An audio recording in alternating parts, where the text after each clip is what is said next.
नमस्कार दोस्तों, आप सबों का पृथ्वी पाठशाला के यूट्यूब चैनल में स्वागत है। आज एनसीईआरटी क्लास 7 ज्योग्राफी चैप्टर 8 मानव पर्यावरण अनुनय क्रिया उष्णकटिबंधीय एवं उपोष्ण प्रदेश को पढ़ेंगे। अच्छा लगे तो आप लाइक, सब्सक्राइब एवं अपने दोस्तों में शेयर अवश्य करें। तो चलिए सबसे पहले इस चैप्टर के प्रश्न को एक नज़र देख लेते हैं। प्रश्न है, उस महाद्वीप के नाम बताएं जो अमेजन बेसिन में स्थित है। अमेजन बेसिन के लोग कौन सी फसलें उगाते हैं? अमेजन के वर्षावन में कौन से पक्षी पाए जाते हैं? गंगा नदी के तट पर कौन से प्रमुख शहर स्थित हैं?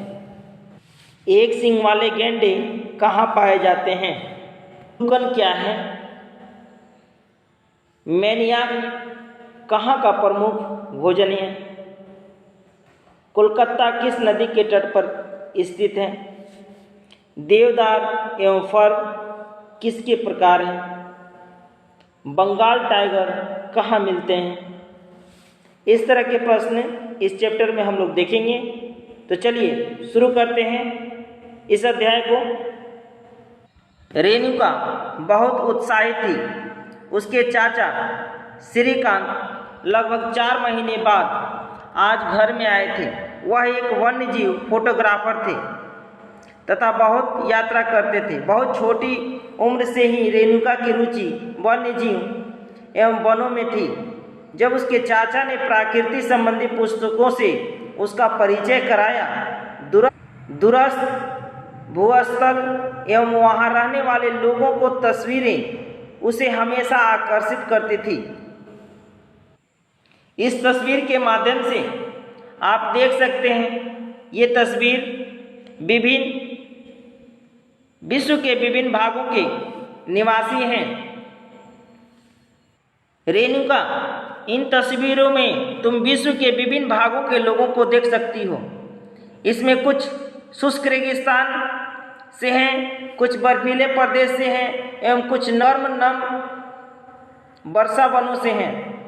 वे मुझसे कितना अलग दिखते हैं। रेणुका ने कहा, वे देखने में भले ही अलग हों, लेकिन उनके भोजन, कपड़ा, मकान जैसी जीवन की मूल्य आवश्यकताएं हमारे समान ही हैं। श्रीकांत चाचा ने कहा, उनके बच्चे भी शायद तुम्हारी ही तरह खेलते हैं, कभी झगड़ते हैं, फिर समझौता कर लेते हैं, गाते हैं, नाचते हैं एवं घरेलू कार्यों में अपने परिवार की मदद करते हैं। वे प्रकृति के करीब रहते हैं एवं जीवन की शुरुआत में ही प्रकृति की देखभाल करना सीख जाते हैं। वे मछली पकड़ना एवं वनों से सामग्री एकत्र करना सीख लेते हैं। अध्याय 8, 9 एवं 10 में आप विश्व के विभिन्न प्राकृतिक प्रदेशों के निवासियों के जीवन के बारे में सीखेंगे। अमेजन बेसिन में जीवन, क्या आप जानते हैं? जब स्पेन के अन्वेषकों ने इस नदी की खोज की, तब सिर पर सुरक्षा कवच, हेड गियर एवं घास के स्कर्ट पहने कुछ स्थानीय आदिवासियों ने उन पर आक्रमण किया। इन आक्रमणकारियों ने उन्हें प्राचीन रोमन समाज के अमेजोन्स नामक महिला योद्धाओं के आक्रामक समूह की याद दिला दी। इस प्रकार यहाँ का नाम अमेजन पड़ा। आप समझ सकते हैं अमेजन का नाम अमेजन कैसे पड़ा। चलिए हम पढ़ते हैं इस अध्याय को। अमेजन बेसिन में जीवन कैसे है। अमेजन बेसिन के विषय में जानने से पहले हम मानचित्र देखें। 8.2 में एक मानचित्र दिया गया है, उसे देख लें। इस मानचित्र को देखें। ये अमेजन बेसिन है। दक्षिण अमेरिका में आपको पड़ता है। ये दक्षिण अमेरिका का मानचित्र है। इसी चीज के बारे में हम पढ़ रहे हैं। चलिए आप देख सकते हैं, ये मकर रेखा है, ऊपर कर्क रेखा है और ये इनके बीच में बसे हुए हैं। इसके बारे में विस्तार से हम लोग चर्चा कर लेते हैं। अभी आपने 8.2 के चित्र को देखा। ध्यान दें कि उष्णकटिबंधीय प्रदेश कर्क रेखा और मकर रेखा के मध्य में स्थित है। भूमध्य रेखा के 10 डिग्री उत्तर से 10 डिग्री दक्षिण के मध्य के भाग को भूमध्य रेखीय प्रदेश कहते हैं। अमेज़न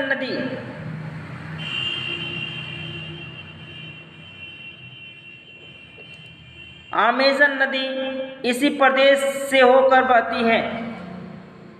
ध्यान दें कि यह पश्चिम में पर्वतों से निकलकर पूर्व में अंध महासागर में कैसे पहुंचती हैं। जिस स्थान पर कोई नदी किसी अन्य जल राशि में मिलती है उस नदी का वो मुहाना कहलाता है। अमेज़न नदी में बहुत सारी सहायक नदियां मिलकर अमेज़न बेसिन का निर्माण करती हैं। यह नदी बेसिन ब्राज़ील के भागों, पेरू के कुछ भागों, बोलिविया एवं इक्वाडोर, कोलंबिया, वेनेजुएला के छोटे भागों से अप्रभावित होती हैं।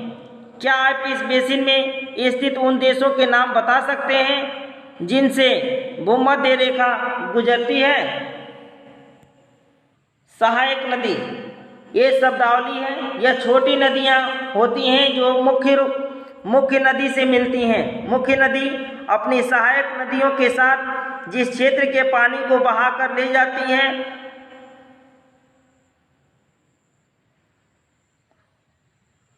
वह उसका बेसिन अथवा जल संग्रहण क्षेत्र कहा जाता है। अमेज़न बेसिन विश्व का सबसे बड़ा नदी बेसिन है, इसे याद रखेंगे। अब हम इसकी जलवायु के बारे में थोड़ा पढ़ लेते हैं। जैसा कि आप जानते हैं अमेज़न बेसिन भूमध्य रेखा के आसपास फैला है और पूरे वर्ष यहाँ गर्म एवं नम जलवायु रहती है। यहाँ का मौसम दिन एवं रात दोनों ही समय लगभग समान रूप से गर्म एवं आर्द्र होता है तथा शरीर में चिपचिपाहट महसूस होती है। इस प्रदेश में लगभग प्रतिदिन वर्षा होती है और वह भी बिना किसी पूर्व चेतावनी के। दिन का तापमान उच्च एवं आर्द्रता अति उच्च होती है। रात के समय तापमान कम हो जाता है लेकिन आर्द्रता बनी रहती है। वर्षा वन, इन प्रदेशों में अत्यधिक वर्षा के कारण यहाँ की भूमि पर सघन वन उग जाते हैं। वन इतने सघन होते हैं कि पत्तियां तथा शाखाओं से छत सी बन जाती है जिसके कारण सूर्य का प्रकाश धरातल तक नहीं पहुँच पाता। यहाँ की भूमि प्रकाश रहित एवं नम बनी रहती है। यहाँ केवल वही वनस्पति पनप सकती है जिसमें छाया में बढ़ने की क्षमता हो। परजीवी पौधों के रूप में यहाँ आर्किड और ब्रोमीलाइड पैदा होते हैं। वर्षा में प्राणी जात की प्रचुरता होती है। टूकन, इस सवाल आया था। टूकन, गुंजन पक्षी, रंगीन पक्षती वाली पक्षी तथा पक्षी एवं भोजन के लिए बड़ी चोंच वाली विभिन्न प्रकार की पक्षी भारत में पाए जाने वाले समान पक्षियों से भिन्न हैं, यहाँ पाए जाते हैं। आप देख सकते हैं इस प्रकार के पक्षी यहाँ पाए जाते हैं। प्राणियों में बंदर, स्थाल एवं चींटी खाने वाले टैपीर भी यहाँ पाए जाते हैं। सांप एवं सरीसृप की विभिन्न प्रजातियां भी इन वनों में पाई जाती हैं। मगर, सांप, अजगर तथा एनाकोंडा एवं बोहा कुछ ऐसी प्रजातियां हैं जिसके अतिरिक्त हजारों कीड़े मकोड़े भी इस बेसिन में निवास करते हैं। मांस खाने वाली पिरान्या, मत्स्य समेत मछलियों को भी विभिन्न प्रजातियों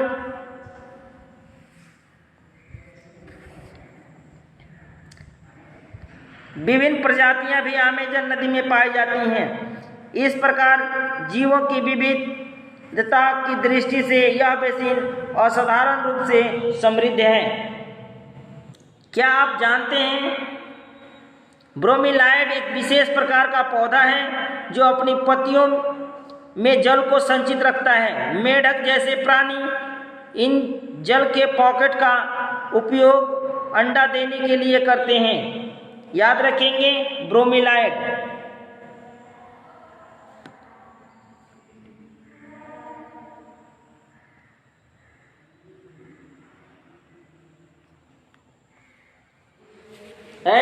आवाज मत करो।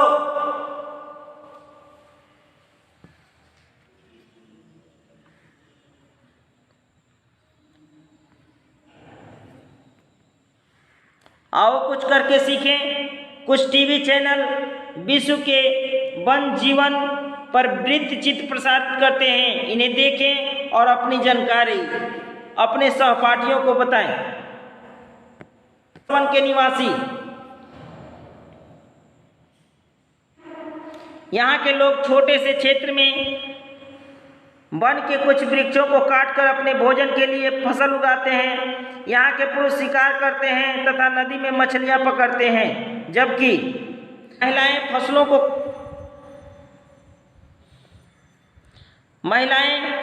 फसलों का ध्यान रखती हैं। वे मुख्यतः टेपियोका, अनानास एवं शकरकंद उगाते हैं, क्योंकि मछली या शिकार मिलना अनिश्चित होता है। ऐसे में महिलाएं ही अपनी उगाई साग सब्जियों से अपने परिवार का भरण पोषण करती हैं। वे कर्तन एवं दहन कृषि पद्धति का उपयोग करते हैं। इनका मुख्य आहार मेनियोक है, जिसे कसावा भी कहते हैं, तथा यह आलू की तरह जमीन के अंदर पैदा होता है। ये चींटियों की रानी एवं अंडकोश को भी खाते हैं।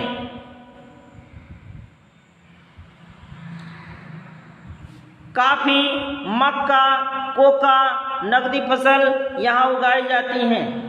वर्षा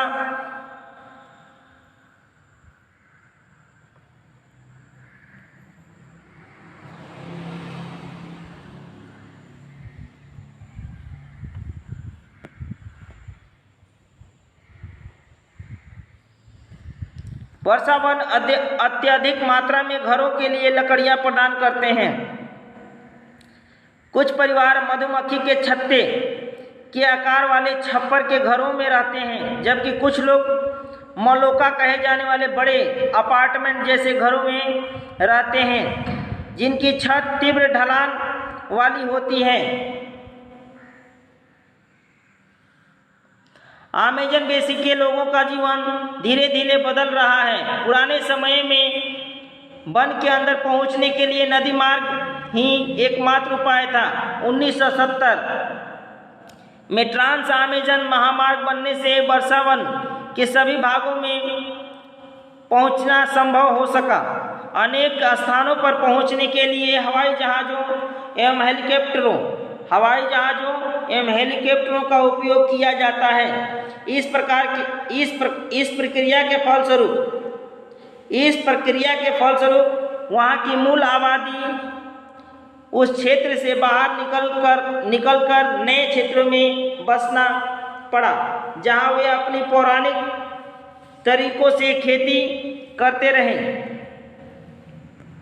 विकास की गतिविधियों के कारण जैविक विविधता वाले वर्षा वन धीरे धीरे नष्ट हो रहे हैं। ऐसा अनुमान है कि प्रतिवर्ष अमेजन बेसिन के वर्षा वन का बड़ा भाग लुप्त होता जा रहा है।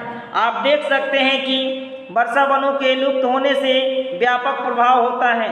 चित्र 8.6 में इसे दिखाया गया है। वर्षा के कारण मिट्टी की ऊपरी परत बह जाती है एवं सघन बंजर भूमि में बदल जाता है। इस चित्र के माध्यम से आप समझ सकते हैं। आप जानते हैं, कर्तन एवं दहन की पद्धति में किसान पेड़ों एवं झाड़ियों को काटकर भूमि साफ करते हैं। फिर इनको जलाया जाता है जिससे पोषक तत्व मिट्टी में मिल जाते हैं। इस साफ भूमि पर कुछ वर्षों तक फसल पैदा की जाती है।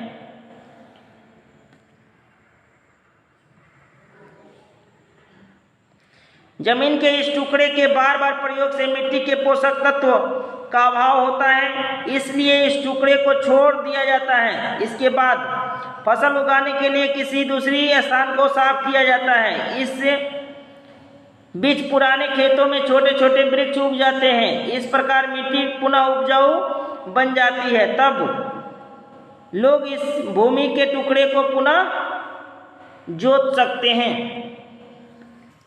अब हम बात करते हैं गंगा ब्रह्मपुत्रा बेसिन के जीवन की।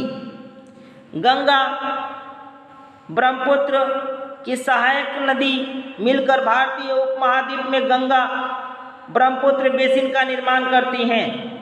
चित्र 8.8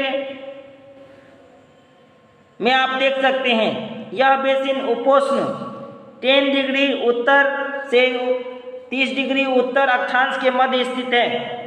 घाघरा, सोन, चंबल, गंडक, कोसी जैसी सहायक गंगा की सहायक नदियां एवं ब्रह्मपुत्रा के सहायक नदियों से नदियां इसमें अपवाहित होती हैं। एटलस की सहायता से ब्रह्मपुत्र की कुछ सहायक नदियों के नाम ढूंढें। आप इस फिगर के माध्यम से देख सकते हैं।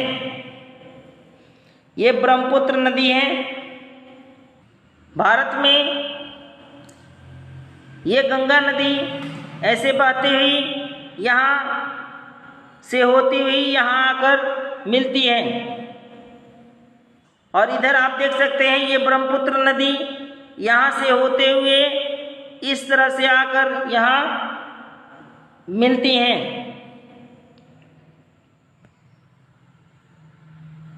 आओ कुछ करके सीखें। ब्रह्मपुत्र नदी को विभिन्न स्थानों पर विभिन्न नामों से जाना जाता है। इस नदी के अन्य नामों का पता लगाइए। ये एग्जाम में बहुत पूछता है और इसे आप पता लगाकर अपने नोटबुक में लिख लेंगे। इस बेसिन की मुख्य विशेषताएं हैं। मैदानी क्षेत्रों में अनेक चाप झील पाई जाती हैं। यहाँ की जलवायु मुख्यतः मानसूनी है। मानसून में मध्य जून से मध्य सितंबर के बीच वर्षा होती है। ग्रीष्म ऋतु में गर्मी एवं शीत ऋतु में ठंडी होती है।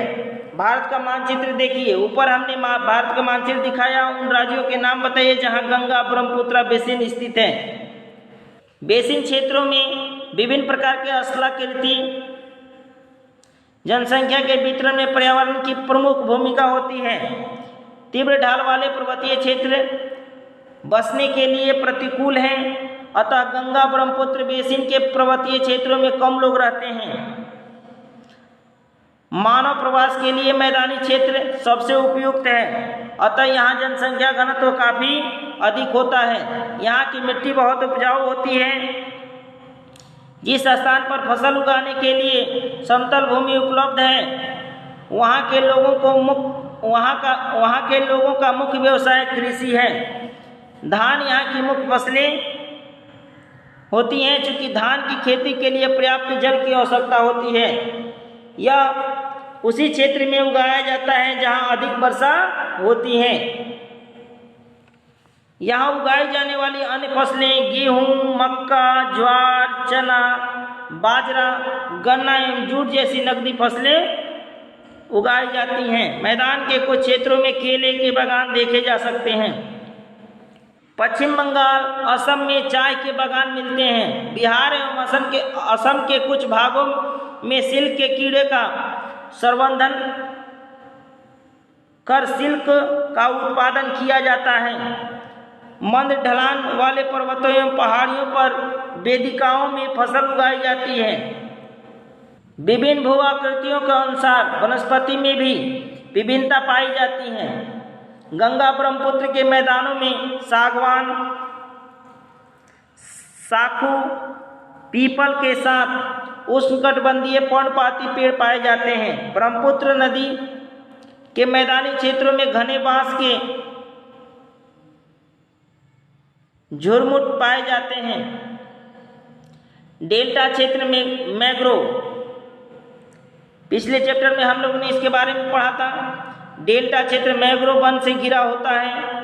उत्तराखंड, सिक्किम, अरुणाचल प्रदेश की ठंडी जलवायु एवं तीव्र ढाल वाले भागों में चीड़, देवदार जैसे शंकुधारी पेड़ पाए जाते हैं। ये प्रश्न था, चीड़ और देवदार कैसे पेड़ हैं, तो आप बताएंगे शंकुधारी पेड़ हैं। सिल्क से बने हस्तशिल्प एकत्र करें, उन्हें अपनी कक्षा में सजाएं, उन स्थानों का पता लगाएं जहां उनका निर्माण हुआ था। विविध प्रकार के वन्य जीव पाए जाते हैं। इनमें हाथी, बाघ, हिरण एवं बंदर आदि समान रूप से पाए जाने वाले जीव हैं। एक सींग वाले गेंडा, ये सवाल पूछा है, ब्रह्मपुत्र के मैदानी भागों में पाए जाते हैं। डेल्टा क्षेत्र में बंगाल टाइगर, ये भी सवाल पूछा है। मगर एवं घड़ियाल पाए जाते हैं। नदी के साफ जल, झील एवं बंगाल की खाड़ी में प्रचुर मात्रा में जलीय जीव पाए जाते हैं। रोहू, कतला एवं हिसला मछलियों की सबसे लोकप्रिय प्रजातियां हैं। मछली चावल इस क्षेत्र में रहने वाले लोगों का मुख्य आहार है।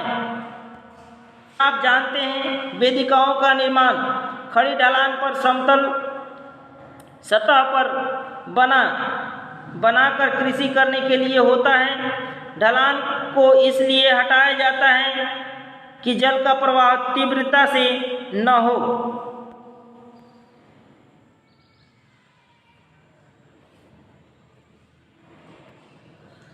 आप इस फिगर में वेदिका कृषि देख सकते हैं, किस तरह से ढलान पे मेड़ी बनाकर घेरा गया है। आप जानते हैं गंगा एवं ब्रह्मपुत्र नदी के अवलवन जल में एक प्रकार की डॉल्फिन पाई जाती है, जिसे स्थानीय भाषा में सुसु अथवा अंधी डॉल्फिन कहा जाता है। सुसु की उपस्थिति से जल की शुद्धता का पता चलता है। रसायन की अत्यधिक मात्रा वाले गैर उपचारित औद्योगिक एवं शहरी गंदगी प्रजातियों को नष्ट कर रहे हैं। जीविका का साधन, विनोद एक मछुआरा है जो बिहार के मतवाली मौन गांव में रहता है। आज वह एक प्रसन्न व्यक्ति है। मछलियों की विभिन्न प्रजातियों को पालने के लिए उसने अपने साथ मछुआरों रविंदर किशोर, राजीव एवं अन्य के साथ मौन एवं चाप झील को साफ किया। झील में उगने वाले स्थानीय खरपतवार एरिया हाइड्रिला मछलियों का भोजन बनते हैं। झील के आसपास की भूमि उपजाऊ है। वह इस भूमि पर धान, मक्का, दलहन जैसे फसलें बोता है। खेती की जुताई के लिए भैंसों का उपयोग किया जाता है। वहाँ के लोग बहुत ही संतुष्ट हैं। में पकड़ने, खाने और बेचने के लिए काफ़ी मछलियाँ हैं, जिन्हें पकड़कर वे पास के शहरों में भी बेचते हैं। वह समुदाय प्रकृति के साथ समरसता बनाकर रहता है। जब तक पास के शहरों का प्रदूषण इस झील तक नहीं पहुंचता, तब तक मत्स्य पालन को कोई खतरा नहीं है। आप जानते हैं सार्वभौमिक स्वच्छता कवरेज प्राप्त करने और स्वच्छता पर ध्यान केंद्रित करने के प्रयासों में तेजी लाने के लिए भारत सरकार ने 2 अक्टूबर 2014 को स्वच्छ भारत मिशन का शुभारंभ किया है। ब्रह्मपुत्र के मैदानों में कई बड़े शहर एवं कस्बे स्थित हैं। ये हैं इलाहाबाद, कानपुर, बनारस, लखनऊ, पटना एवं कोलकाता जैसे 10 लाख से अधिक आबादी वाले शहर गंगा नदी के तट पर स्थित हैं। शहरों तथा यहाँ स्थित उद्योगों का गंदा पानी बहकर नदी में जाता है, जिससे नदी प्रदूषित होती हैं। बेसिन में यातायात का सुविकसित तंत्र उपस्थित है। आप देख सकते हैं कि गंगा ब्रह्मपुत्र बेसिन में यातायात के 4 मार्ग सुविकसित हैं। मैदानी इलाकों के लोग सड़क मार्ग एवं रेल मार्ग के द्वारा एक स्थान से दूसरे स्थान तक जाते हैं। नदी के तटीय क्षेत्रों में जल मार्ग यातायात का प्रभावशाली माध्यम है। कोलकाता हुगली नदी पर स्थित है, एक महत्वपूर्ण पतन है। ये सवाल था, आप इसे याद रखेंगे। मैदानी क्षेत्रों में कई बड़े हवाई पतन भी स्थित हैं। गंगा नदी के संरक्षण के लिए नमामि गंगे कार्यक्रम को शुरू किया गया है, इसे भी याद रखेंगे। ये परियोजना है भारत सरकार की। पर्यटन इस बेसिन की एक महत्वपूर्ण क्रिया है। आगरा में जमुना के किनारे स्थित ताजमहल इलाहाबाद में गंगा एवं जमुना नदी का संगम है। उत्तर प्रदेश एवं बिहार में बौद्ध स्तूप, लखनऊ का इमामबाड़ा, असम का काजीरंगा, मानस वन प्राणी अभय वन तथा अरुणाचल प्रदेश की विशिष्ट जनजातीय संस्कृति जैसी कई दर्शनीय स्थल हैं। इसी के साथ यह चैप्टर यही समाप्त होता है। आगे के चैप्टर में इस चैप्टर के हम सॉल्यूशन को लेकर आएंगे। तब तक के लिए नमस्कार, जय हिंद।